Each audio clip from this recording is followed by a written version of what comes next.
In a lifetime before mine, my parents, not yet my parents, only a slim girl the color of cinnamon, skirt swirled liquid about her knees as she dances, eyes cast downward, smiling shyly at a boy who mirrors her movement to the song, the little gap in his front teeth, cigarette tucked behind an ear and shirt unbuttoned down his chest, sepia hand longing for her waist, frozen, immortal in the photograph, wondering if they will ever touch.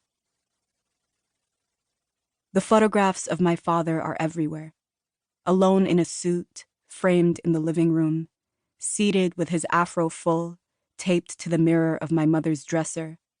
In the one on the coffee table, he stares awestruck at his bride, a passport picture in Mama's wallet, a single furrow in his brow.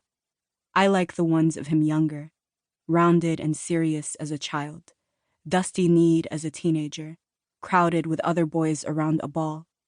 Before the car crash that took him from knowing me, before the father-sized ache, before my mother all alone, still crowding herself to one side of the bed, saving his place, soft browns of the sepia photos, making him impossibly far away.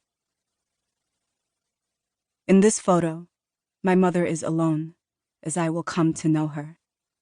It is her wedding day, back home, a lifetime right before mine, before the new country and the widowing and the worry lines stamped into her brow.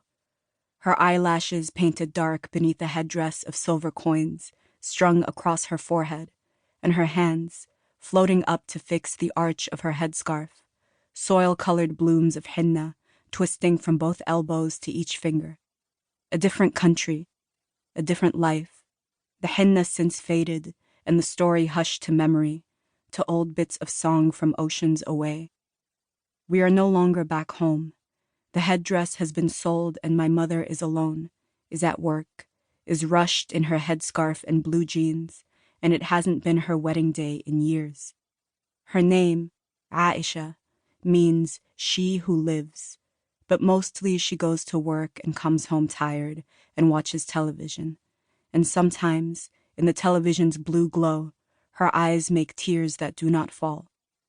I keep this photograph in a tin box that once held butter biscuits, long ago eaten by guests, unimpressed with our spare American living. We've always known each other, our mother's friends from back home, bound into some ancient sisterhood of grief, his mother the only one who can make my mother laugh. But when I really meet him, when we enter a siblinghood of our own, I am wearing the first new coat I have ever owned, and we are both entering the age that makes our elbows feel larger than the rest of our bodies. The Walmart lights are cold and harsh, blunt squeak of his shoes against the polished floors, nothing left of my mother's date palm trees, his mother's riverbank, only suburban America, no matter how far we strain our eyes. Our mothers share a shopping cart and speak shy, quiet English, testing new words like coupon and value pack. His polo shirt hangs loose about him, years before the shoulders to come and all they'll have to carry. Later, at the bus stop, our mothers fish for change at the bottoms of their worn handbags. He lifts the hem of his shirt just a little to show me a pack of stolen Starburst tucked into the waist of his jeans. "Are you going to tell?" he whispers, and I shake my head, thrumming with excitement and fear. A grin stretches across his face. "Good." He begins unwrapping the candy, "because half of these are yours." I've never felt like I was good at anything.